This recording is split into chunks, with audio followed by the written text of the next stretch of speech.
Right. So a lot of what I talk about when I talk about relationships is what can we do other than ghost, avoid, or decide that we're just giving up on the relationship completely? And then the reason that I talk about this is because, frankly, I think that we give up too quickly. I think that we live in a culture that almost in parallel with how quickly we can go, oh, I don't like that song on Spotify or whatever, so I'll just flip to a new one. I don't like that show, so I have 500 different options for streaming and channels and everything else. I think that we tend to treat our relationships that way. And when we get into a habit of treating our relationships that way, what happens is we don't ever learn how to really rumble with, as Brene Brown would put it, or find our way through times when there's conflict. I gotta say, with every big relationship I've ever had, there have been high points and there have been low points. As of recording this, I've been with my husband, for instance, for 18, almost 19 years.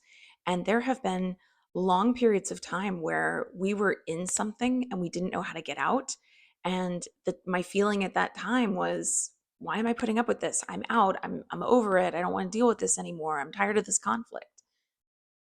But I'm so glad that I didn't just say, life is too short to deal with people that you're not getting along with, all that. Like, I'm so glad I didn't, because not only did I learn something going through the process of staying in that relationship and building something better that was good for my relationship with him, I really also learned something about me and who I am.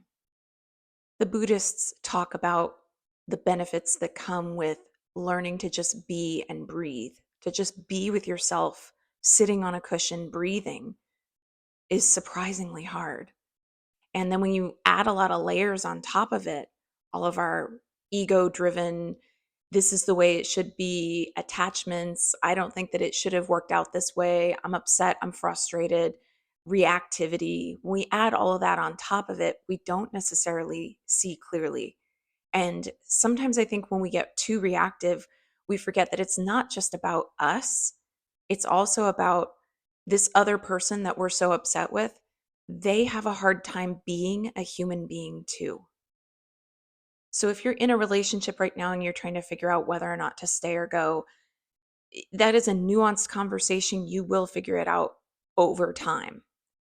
The thing I would encourage you to do, though, is to consider the benefits that can come from what happens if you stay and it turns out that even if the relationship doesn't work, if you stay long enough to really understand what you are yearning to understand about yourself, that's where the most incredible benefits come in.